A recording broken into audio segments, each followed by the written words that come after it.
Tak kira anakku sing pancen bego dhewe iki Bagong. Lah kok dadi le mikir karo kahanane para kawula kiwa tengene kok tenanan. Ora nyono. Ulun maringaken Dewa Daru lan Jaya Daru tinampi dening panjenenganipun Lurah Sumar nggih menika pun Bagong. Lah menika lak gampe to, Dik. Menika perkawis sing mboten angel. Paduka menika kedangan pundi bilih Kakang Badrana yen Kakang Semar menika kalebet kathah paduka piyambak. Torti nemu kerja saking paduka Dimanos Ki Bathara Guru mila menawi panjenenganipun Kakang Semar menika nyuwun supados mangke boten kita sekedhik paduka Dimanos Ki Bathara Guru maringaken Dewa Daru lan Jaya Daru menika kula kinten boten kawatan.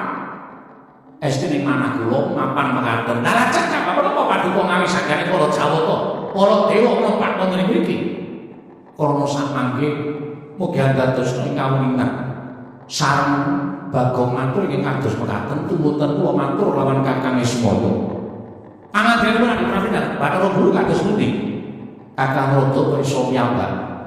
Estunipun tasih pogel kagelan manahipun Manikmaya krana sasampunipun kula dados Jawata.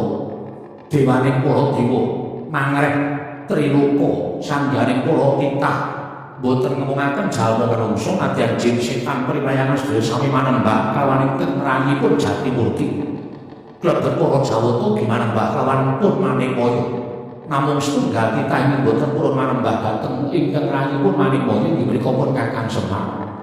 Tumuten kula matur dhateng Kakang Ismaya kedah wonten syarat seranganipun. Syaratipun napa?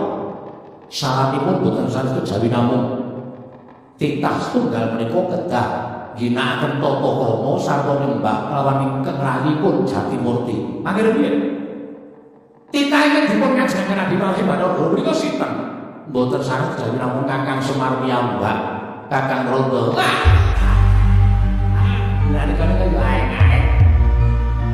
Lajeng menawi Kakang Semar kemawon boten menawi sarana nglabuhi dhateng panjenenganipun Bagong piyambakipun badhe kula nyembah ing tindakaken tata krama kaliyan Manikmaya. Nanging jebulipun boten trimah Bagongipun piyambak